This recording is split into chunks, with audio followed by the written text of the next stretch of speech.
Hey, this is Lee Balcom, and we've been talking a good bit on these videos about how you save your marriage. But one of the things I've noticed is a lot of times a spouse is using language that is very defeating for the person who's trying to save your marriage. And usually it's because they have some thoughts in their head about marriage that are justifying what they're doing. And these thoughts are ones that they're bringing in from culture. And so there's a lot of anti-marriage discussions that happen, particularly around people who are trying to leave their marriage and relieve themselves of guilt. So I just want to talk through a little bit of that languaging because you're likely to hear it. Let's start with kind of the overall approach that a lot of people start with, and that is the assumption that marriage is an outdated idea. It's outdated, it's obsolete, and so they use that as their frame of reference. And so imagine for me, with me, if you will, that you're unhappy in your marriage. You know that you made, those vows you make when you get married. And so you're trying now to find a way around that, right? And so you're looking for justification. How might you justify it? Let me tell you one way that people justify it, and that is to say that the idea of marriage is completely outdated. What's their reasoning? They say marriage started when it was about property. And there was a property exchange, right? And so now that that's no longer a part of our marriage understanding, therefore the whole idea of marriage is outdated. That is half true. The half part of it is that marriage was at one point about property, that a wife in this particular situation was property. That has not been true for a long time. And yet marriage has continued to be kind of the building blocks of most societies. Now, let's just step back a minute and recognize that marriage is something that is kind of global in its approach. And so where we might say, well, this particular frame, this particular religious belief or whatever is where it started, marriage has been a process that has been a part of society around the world. And so that kind of falls apart. And so the idea that it's outdated starts with that. There is another piece that people often put in there, and that is that when marriage started, which goes back a very long way, that people didn't live so long, right? So now the idea is that we somehow have outlived the idea of marriage. First of all, there are some problems with that. Yes, it is true that the average age has gone up for quite a while. But if you go back a long way, the actual life of people was pretty long. The difference was that you had to make it to adulthood in order for that to kick in. So if you think about an average life, and we'll just do a little bit of statistics, the average life or average lifespan is taken by averaging how long everybody lives across the board, right? So let's say that lots of people live to be 100 and just as many people die at day one. What is the average age? 50. That's how that works. And so part of what has happened is that when we look back on that, we forget how averages happen. And so we misunderstand that everybody died in their whatever, 30s or 40s, when in actuality, many people made it well into their 60s. And the difference is that we now have medicine, right, where more people can make it into adulthood. And even in adulthood, you don't die if you generally cut yourself and get a little infection or have some kind of disease that would have originally killed you. That's no longer the case. So we can extend people's lives and a quality of life during that time. So there's a misunderstanding about how people aged, first of all. So many people lived into their senior years married. So that one kind of has some faulty reasoning to it. But let's just go back to that whole idea. First of all, you can't outlive the idea of marriage. It's not like you go, oh, well, that was a good decade and now we go our separate ways. That's not true back then. It doesn't particularly work well now. But let's go with that idea of property. I've already said that has not been true for a long time. And in actuality, the concept of marriage, instead of being outdated, has evolved over time, and it continues to evolve. And our own understanding of what it means to be married and what we're looking for in marriage changes also as we age naturally. What you expected when you got married in your 20s or 30s or 40s or whenever it was is not going to be the same expectation you have when you hit your 50s, your 60s, your 70s, or whenever. Right? So, first of all, our own personal understanding of marriage evolves over time, but the idea of marriage has evolved over time. The property piece, long gone. The idea of very clear differentiation, for instance, of who works and who stays at home, who raises the kids, also has changed over time. The expectation that's buried in marriage has also changed. Just to go back, there was a time when the idea of romantic marriage or romantic love in marriage really was kind of a foreign concept. It was a kind of a contractual life decision. And then along came the idea of romantic love. And even that has begun to change, where the bigger expectation is how people support each other in self-expansion, self-understanding, self-growth. Does that kick out the whole idea of romantic love? No, most people are still getting married for love. They just have different expectations of what that might include in the relationship itself. Not only that, but some of those issues around property, it's not like you get property in a marriage, but how you deal with property as a married couple, that has a place still, right? The government looks at a married couple as a unit, your household. And so when a marriage is ended, then you got to figure out how to take that apart, that household apart. And so again, while we might think that we have shed all of that in the back, there's still remnants that are part of the working relationship of how do we get through life together? How are we going to divide up the tasks of life? How do we join together in the tasks of life? How do we make sure that we have what we need? How do we raise our kids? Because still, research will show that an ideal situation is for a child to have intact parents, and if that's what they are born into, intact parents. That's the highest level of success, because what we're doing is saying this is family. And then when people say, oh, they'll adjust, they will adjust. Is it optimal? Not according to research. No. So a lot of times people look at the research that says that kids will be okay after divorce. And they think that means that the kids are unaffected by divorce. There is a lot of research about lots of things that can happen to kids.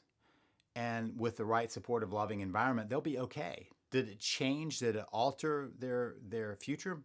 Absolutely. They'll be okay. But there are ramifications. How do I know?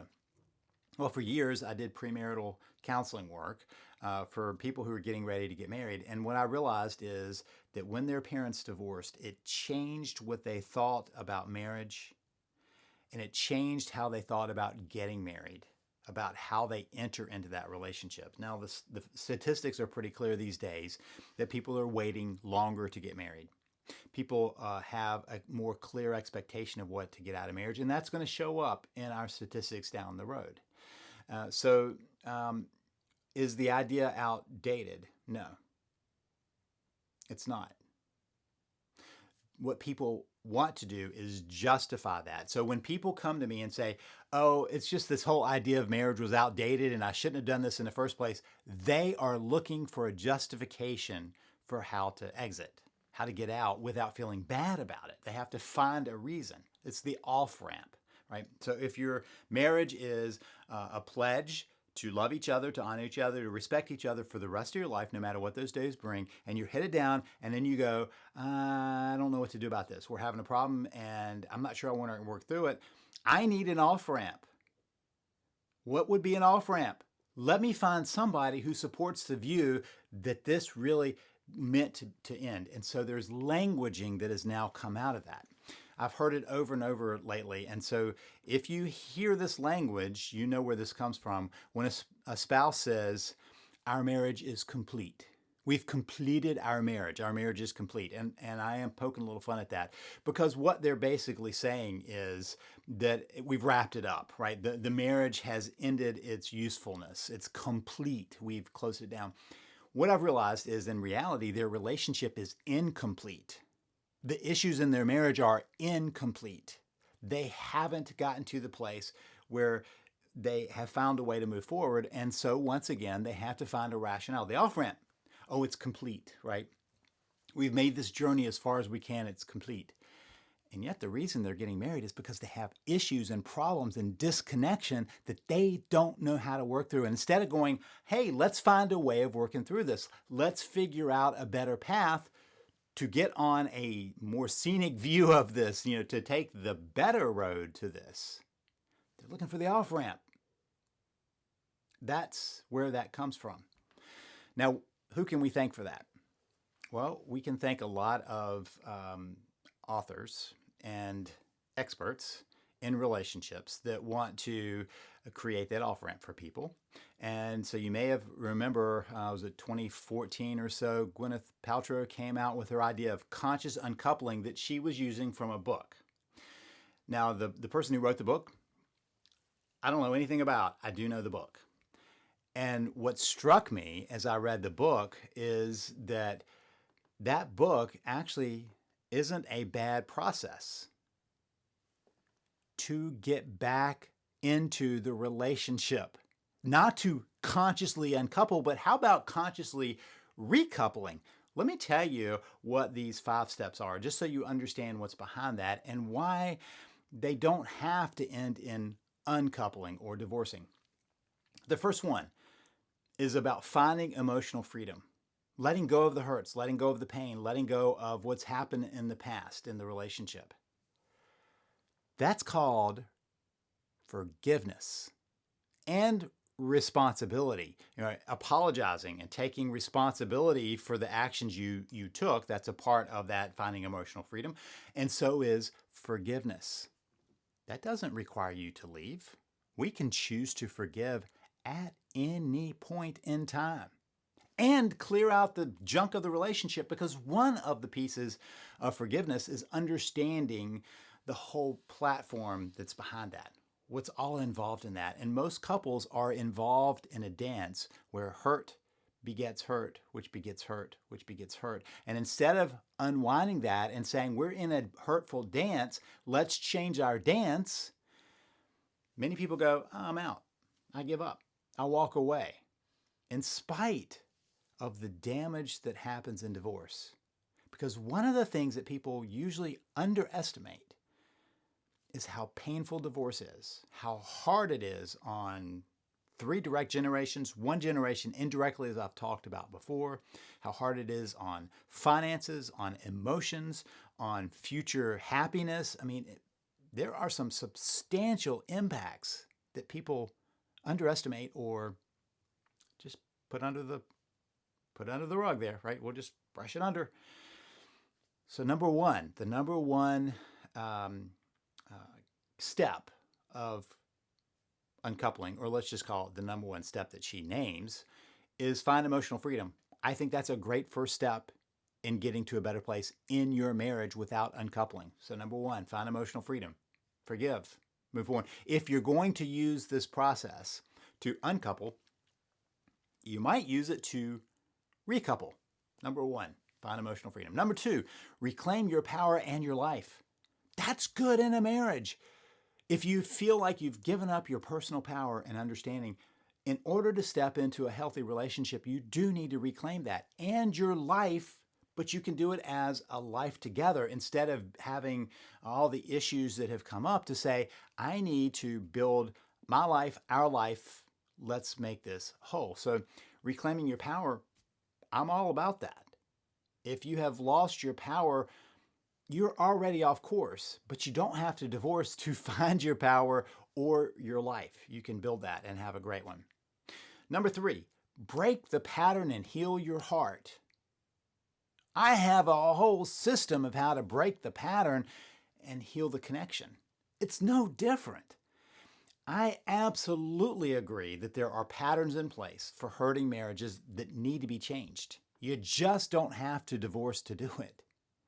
Part of what happens in those patterns is we hit the pause button, as I've talked about. You hit the pause button and the damage begins to accumulate, and you get into bad patterns and habits, and the dance together just doesn't happen.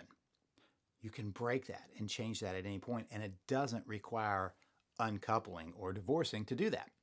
Number 4, become a love alchemist. And she puts that in, I'm going to put that in quotes, a love alchemist.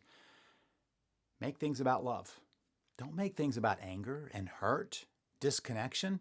Take those pieces, right? The hurt, the anger, the disappointment, the whatever else, and as the alchemists try to do, make gold out of it, right? Make love out of it. That would be a great step in having a great marriage, to say, hey, I know we're struggling here, but let's take that struggle and turn it into more love, better love. My theory is that any conflict in a marriage should always be in service of the relationship. And if it moves in service of one or the other person, you're not dealing with it right. There are better ways of dealing with it. That's love alchemy. I'm all about that. I'm on board. So number 4 also can lead to love back in the relationship. And then she says, start your happily even after. I'm all about that too. Her even after, it's a nice little play on words on the ever after, happily ever after.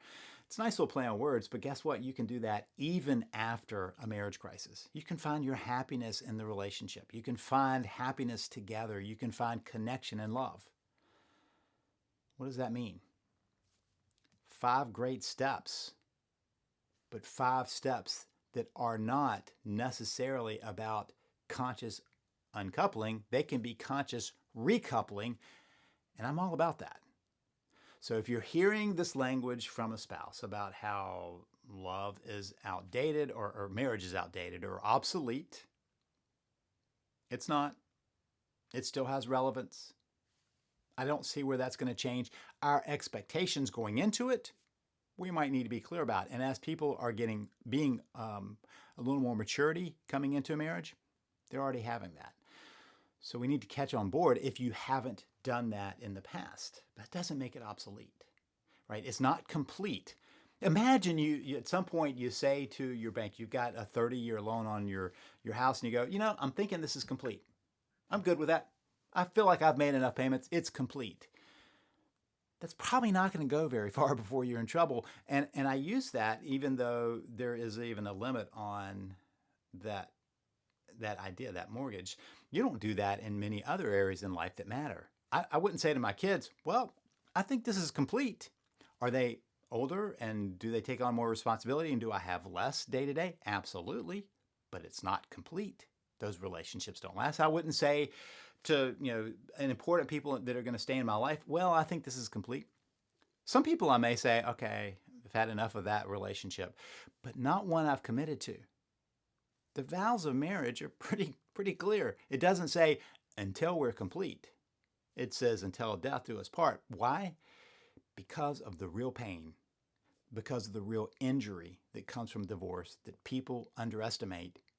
And so what they do is they look for the off-ramp or a process where they can do that with no pain. It does not exist. It doesn't. If you can wrap yourself around the 5 steps of conscious uncoupling, you can use those 5 steps to consciously recouple. And if you need some help on what that would look like, you come visit me. Come to savethemarriage.com. That's savethemarriage.com. I'll be there. I'm ready to help. Let's get this moving in the right direction, not in the wrong direction. This is Lee Balcom wishing you the best as you work to save your marriage.